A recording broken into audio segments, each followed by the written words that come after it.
Rome had prevailed. The legions returned, and with them came something history books prefer not to describe. Picture it for a moment. You are standing on a dust-choked road in the year 70 AD. In the distance, a triumphal column advances toward the eternal city. Banners ripple in the breeze. Armor flashes beneath the sun. Soldiers march in flawless formation, and among them, bound together by iron chains, are hundreds of women with hollow eyes. Women who already understand that death would have been mercy compared to what awaits them. This is an account of what followed Roman conquest, of what happened when the legions took a city, of the fate reserved for female prisoners of war, of practices that transformed military victory into something far darker than simple territorial control. What you are about to hear is not imagination.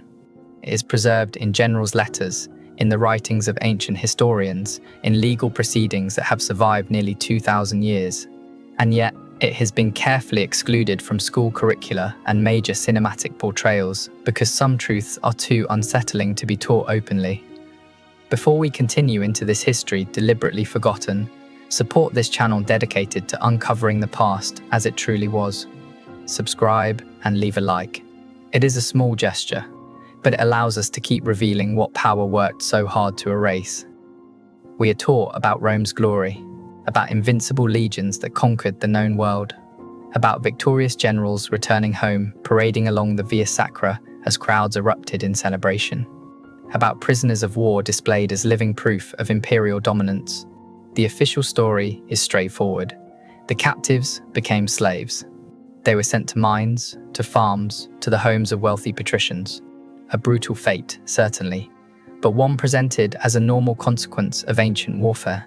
This is the version that endures. Clean, orderly, but the surviving documents tell another story. According to a military report preserved in the British Museum, dating to the reign of Trajan, after the Roman conquest of Dacia in 106 AD, approximately 15,000 women were taken captive. The official record mentions only their distribution among the legions and their subsequent transfer to the provinces. Distribution, a word so administrative, so bloodless, until personal accounts are read, letters written home, private diaries discovered in abandoned forts, notes never intended for history. Then that word begins to mean something else entirely, because what happened to these women before they ever became domestic slaves was a ritual of systematic humiliation, a celebration of victory carved into the bodies of the defeated, a political act masked as battlefield brutality. But can it even be called brutality when it was calculated, organized, and approved by the Roman state itself? When a city fell, there was a sequence, not chaos procedure. First, men of fighting age were separated. Some were executed immediately. Others were spared for the arena. Children and the elderly were deemed useless, abandoned, left behind, or eliminated depending on logistical necessity. Then came the women. Young women formed the third category. They were treated differently. They were assembled in the central square of the conquered city, stripped and exposed beneath the sun and the gaze of the entire legion. They remained there for hours, sometimes days, while officers conducted their selections. The most physically attractive were marked with red dye on the left shoulder and set aside for commanders. The remainder were allocated to rank and file soldiers. There was even a formal Latin designation for this process: praeda bellica feminarum, female war spoils. The term appears in military manuals, in official correspondence.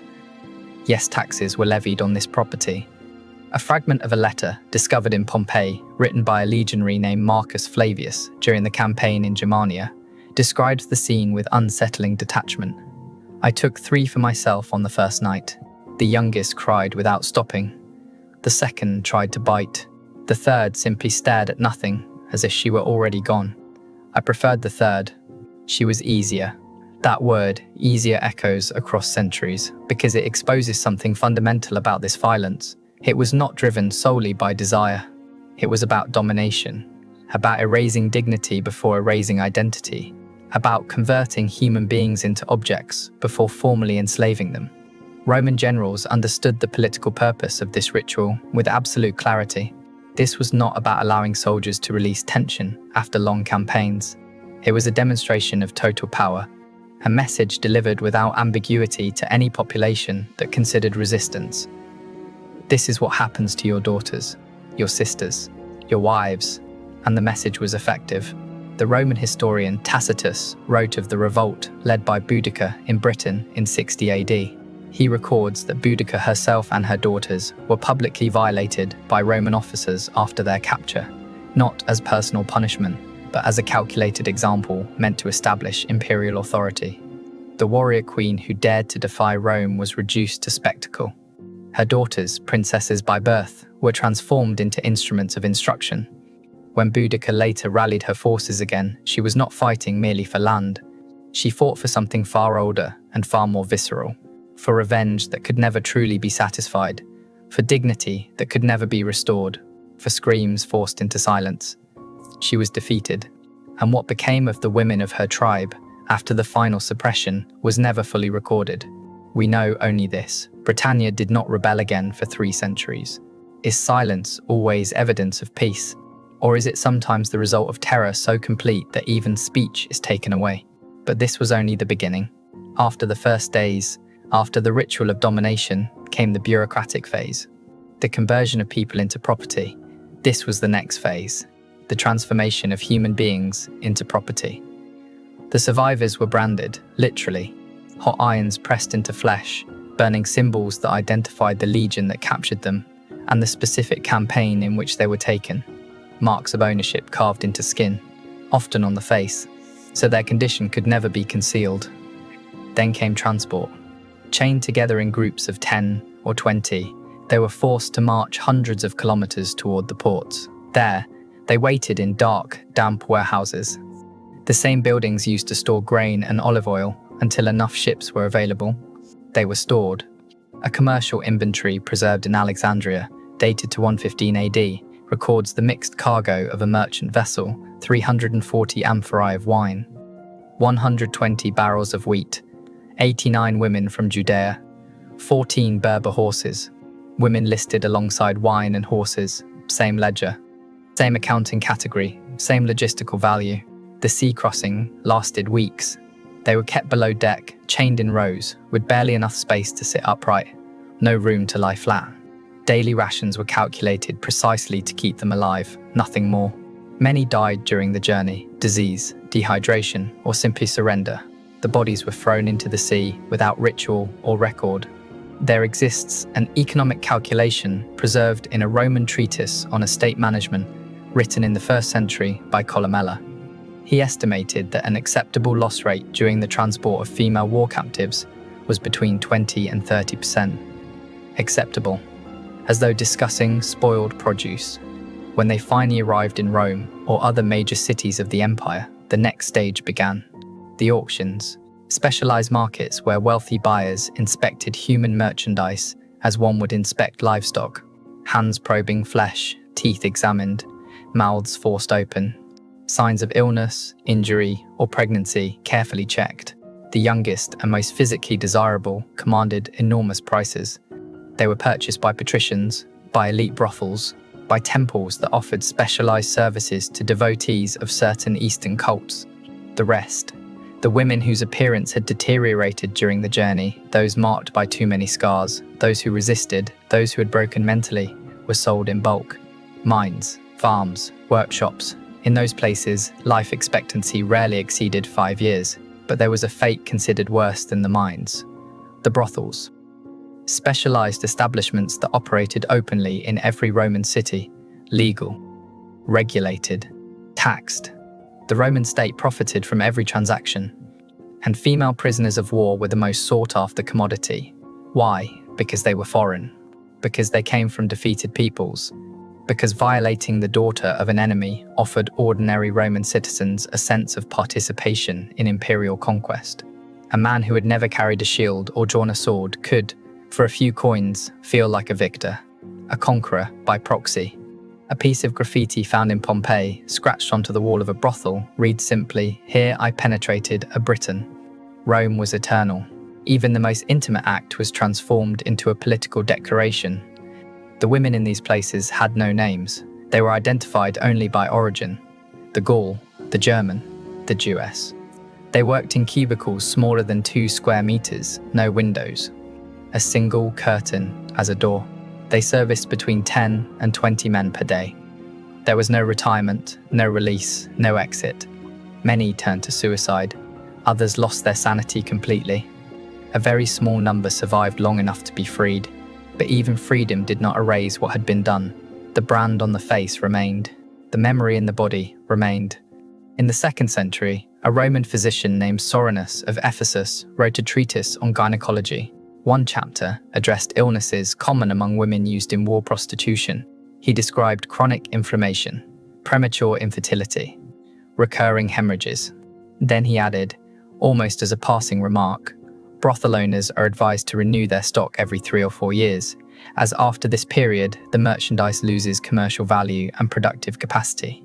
Renew the stock, as one might replace broken jars. And all of this entire industrial system of dehumanization functioned openly. Nothing was hidden. Nothing was denied. There was no shame. It was simply considered the natural order of things, the logical outcome of military victory. Rome won, and the defeated paid with everything they were and everything they might have become. The question lingers, how much of this calculated coldness still survives in modern wars, merely under different names? Behind that wall of historical silence lies something even darker. There are almost no first-person accounts.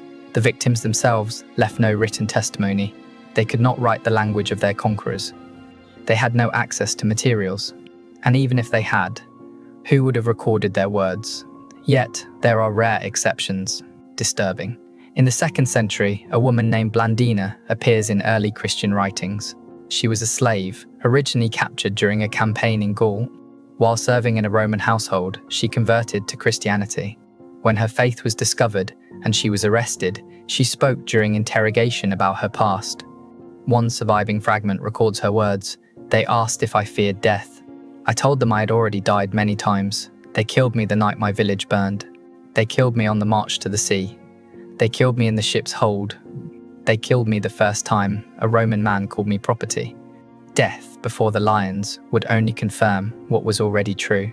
Blandina was executed in the arena, but her words endured. They reveal something essential. The trauma was not only physical, it was existential. The destruction was not merely of the body, but of the very idea of being human. These women were forced to learn a terrible truth, that dignity, identity, and human worth are not fixed, that they are conventions, revocable in an instant when force disappears. As long as Rome prevailed, that convention stood. When Rome conquered, it ended, and once broken, it could never be rebuilt. Even when freed, even when escaped, even decades later, the fracture remained, because the revelation could not be unlearned. You are human only as long as someone stronger allows you to be. Another document from the 2nd century records a rebellion of enslaved women in a rural settlement in Spain. They killed the owner and his family in the middle of the night. When they were captured, the leader, a Germanic woman identified in the records only as the red-haired one, was brought before a judge prior to execution. She spoke only once. "You taught us that the world belongs to the violent," she said. "We only practiced the lesson." She was crucified alongside 17 others, but the sentence endured because it exposed the central hypocrisy of the entire system. Rome saw itself as civilization. It believed it brought order, law, and structure to a barbaric world, that it replaced chaos with discipline, that it elevated humanity through conquest.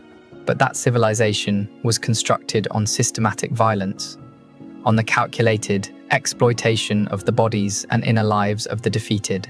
And when the defeated turned that same logic of violence back upon Rome, they were no longer considered participants in the natural order. They were criminals. A Roman historian, writing centuries later, recorded a moment that quietly revealed this contradiction.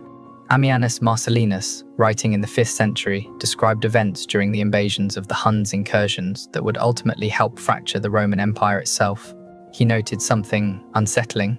Some Roman women taken captive during these invasions appeared strangely resigned to their fate, not hysterical, not defiant, resigned, as if they recognized in what was happening to them a distant echo of something their own ancestors had once inflicted upon others.